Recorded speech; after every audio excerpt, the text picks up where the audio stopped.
masih teringat tuh. Mungkin di kitab saya ada tulisannya. Di kitab tafsir Ibnu Katsir saya.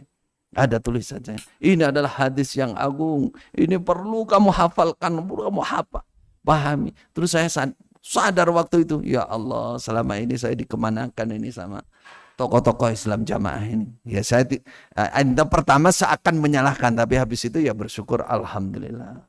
Ternyata agama ini yang harus kita kejar. Ini maratibuddin. Tertingginya adalah Imam Hanafi itu. Diceritakan beliau punya tetangga itu seorang imam. Imam bukan imam jahiliyah itu.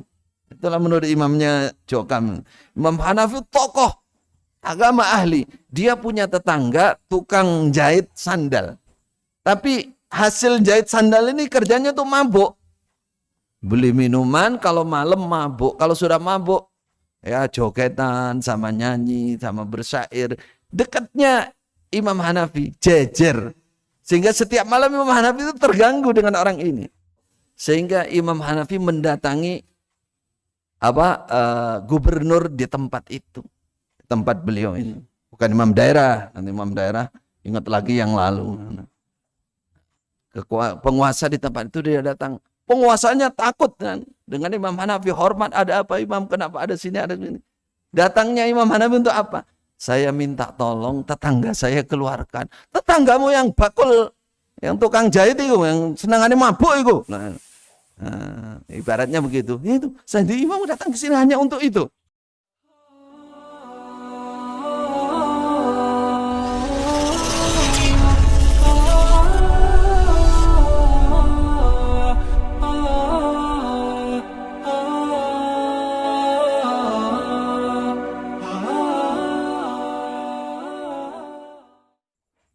Kalau kita tadi bicara Islam, iman, ihsan. Ihsan itu paling atas. Namun kita masih mendapati banyak di antara kita belum punya perhatian khusus dengan masalah ini. Dengan masalah ini. Ketika malaikat Jibril datang langsung dari sisi Allah kepada Nabi Muhammad di depan para sahabat, waktu itu menyerupai seorang laki-laki yang tampan, yang bersih, rambutnya hitam, pakaiannya putih, tidak ada yang kenal. Apa yang ditanyakan? 3 hal. Mal Islam, mal iman, terakhir mal ihsan. Ini pertanyaan terakhir. Apakah itu ihsan? Ihsan kepada Khalik, berbuat baik kepada Allah. Apa itu ihsan? An ta'budallah ka'annaka tarah, fa illam takun tarah fa innahu yarah. Saudaraku, ini betul mengingatkan untuk saya pribadi dan untuk Anda semua. Banyak di antara kita belum perhatian dengan masalah ini. Padahal ini tingkatan kita beragama, menetapi agama yang paling tinggi dan harus kita kejar. Mampukah kita menyempurnakan? Mampu jika kita mau melatih, mau sungguh-sungguh. Ketika kamu beribadah kepada Allah, beribadahlah kepada Allah seakan kamu melihat Allah, dekat dengan Allah.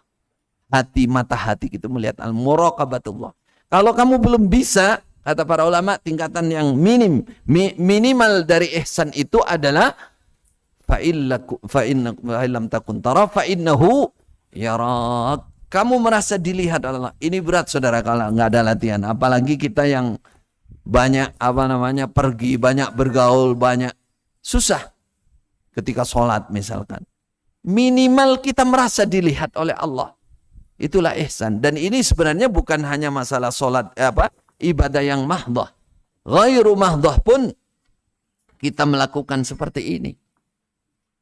Capailah itu, kejarlah itu. Seakan kita melihat Allah. Kalau tidak bisa, kita yakin sedang dilihat oleh Allah. Walladzi yaraka hina taqum wa taqallubaka fis sajidin.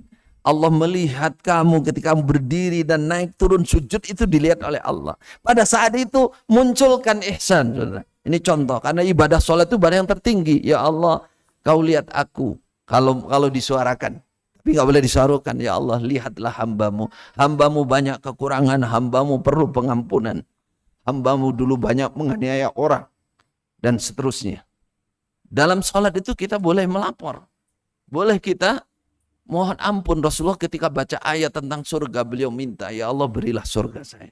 Ketika bertemu ayat neraka, ya Allah lindungi diri saya. Jadi nyambung dengan itu ihsan. Jadi ihsan itu saudara bisa melahirkan sifat-sifat yang terbaik dalam hidup kita. Baik itu dalam urusan agama maupun urusan keduniaan. Orang tidak akan berani menganiaya orang lain, makhluk apapun sedikit pun kalau dia punya ihsan.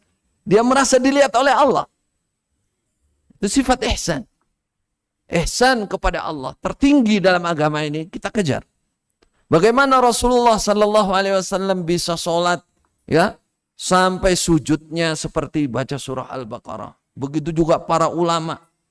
Apa yang dinikmati oleh beliau? Karena mereka sudah sampai ke level ihsan itu. Sufyan Ats-Tsauri sujud dari habis maghrib sampai adzan isya di depan Ka'bah. Nah, kita mungkin nggak bisa bayangkan dulu ketika kita makmum di Masjidil Haram yang pernah ke sana sholat tarawih, sholat malam, orang sampai nangis, sampai saking kalau orang-orang Mesir itu sampai teriak-teriak itu. Ya, sebenarnya nggak boleh kalau keterlaluannya, tapi nangis itu ya karena salah satu yang dimiliki mereka merasa dilihat oleh Allah, merasa banyak salah, merasa banyak dosa, merasa banyak keperluan. Kalau memiliki sifat ihsan maka timbulnya namanya kehusyuan, tazallul, menghamba di depan Allah. Tidak berani nganiaya orang, bahkan masuk kamar mandi ingin meletakkan kotoran itu nggak berani. Karena apa? Karena ini bisa menyusahkan orang lain. Sampai saya punya teman dulu. Ini teman saya di Ma'had Haram ya. Dia bercerita. Saya tuh lihat semut itu nangis kata dia. Apalagi orang membunuh semut. Saya lihat semut Pak loh sudah menangis. Paling nganiaya semut. Semut didalilkan karena nggak boleh dibunuh. Di antaranya.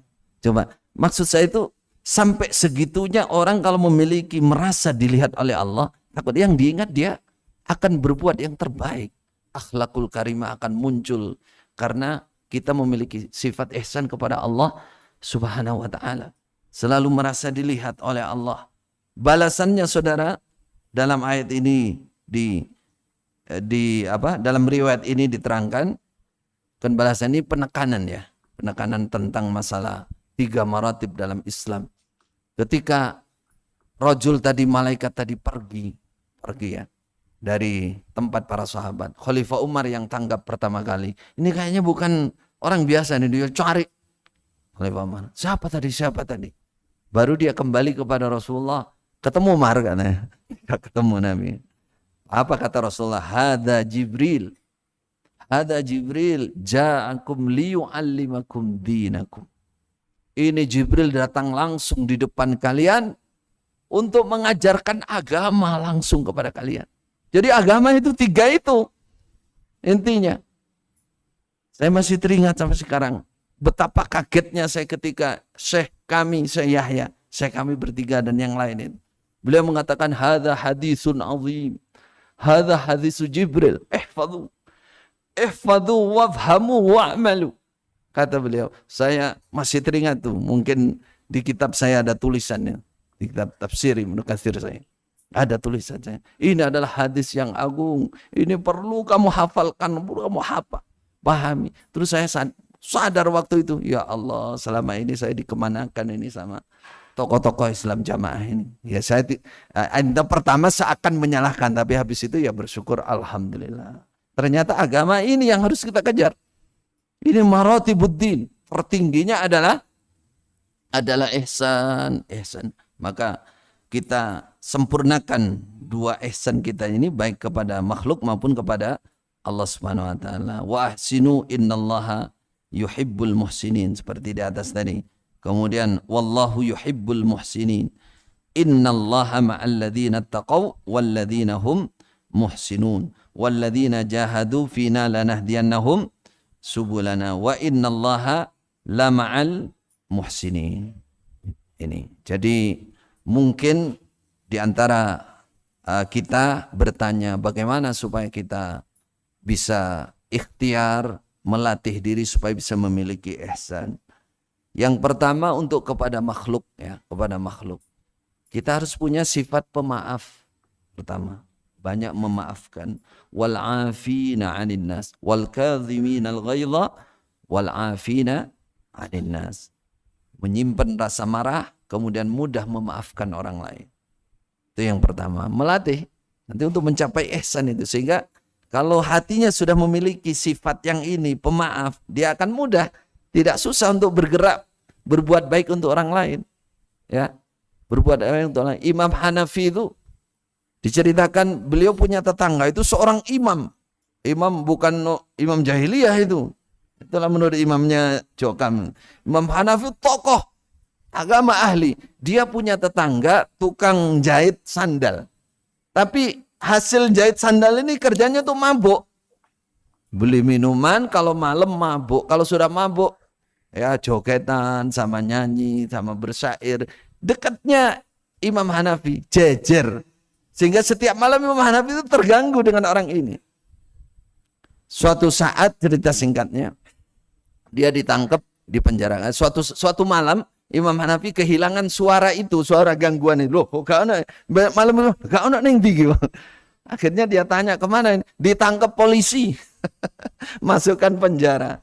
Apa yang dilakukan oleh Imam Hanafi? Subhanallah, ini contoh ihsan, memaafkan, terus timbul namanya ihsan. Itu masih manusia, itu muslim, itu tetangga saya. Sehingga timbul rasa itu, rasa iba itu, sehingga Imam Hanafi mendatangi gubernur di tempat itu, tempat beliau ini. Bukan imam daerah, nanti imam daerah ingat lagi yang lalu.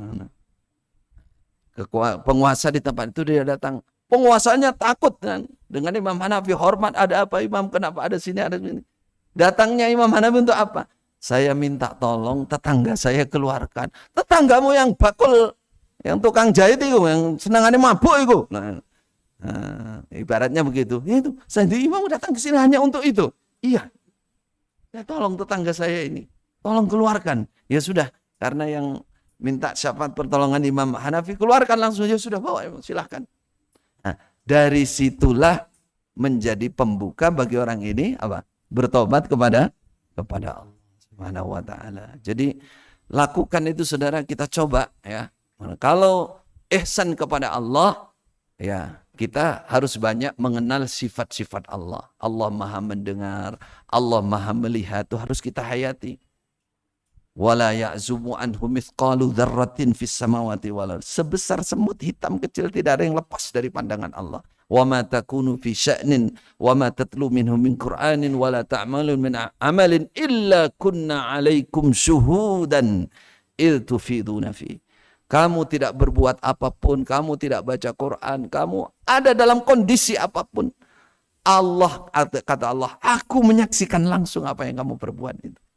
Tidak hanya itu, esok kamu akan diceritakan semua apa yang kamu perbuat, kemudian kamu akan dibalas sesuai dengan perbuatan kamu. Untuk lahirkan, tampakkan, melatih setiap saat bagaimana merasa dilihat oleh Allah dalam kondisi seperti apapun. Lalu berdoa kepada Allah, mohon, ya Allah, Allahumma ij'alni minal muhsinin ilan nas. Ya Allah, Allah marzuqnil ihsan. Berilah saya sifat ihsan kepada semua makhluk dan kepada Engkau ya Allah. Itulah mungkin yang bisa kita tambahkan pada pertemuan ini. Semoga Allah memberkahi pertemuan kita dan kita menjadi lebih baik dalam hijrah kita, lebih semangat dalam ilmu, lebih semangat dalam berdakwah insyaallah dan beramal. Jazakumullah khairah. Mohon maaf atas segala kekurangan. Wassalamualaikum warahmatullahi wabarakatuh.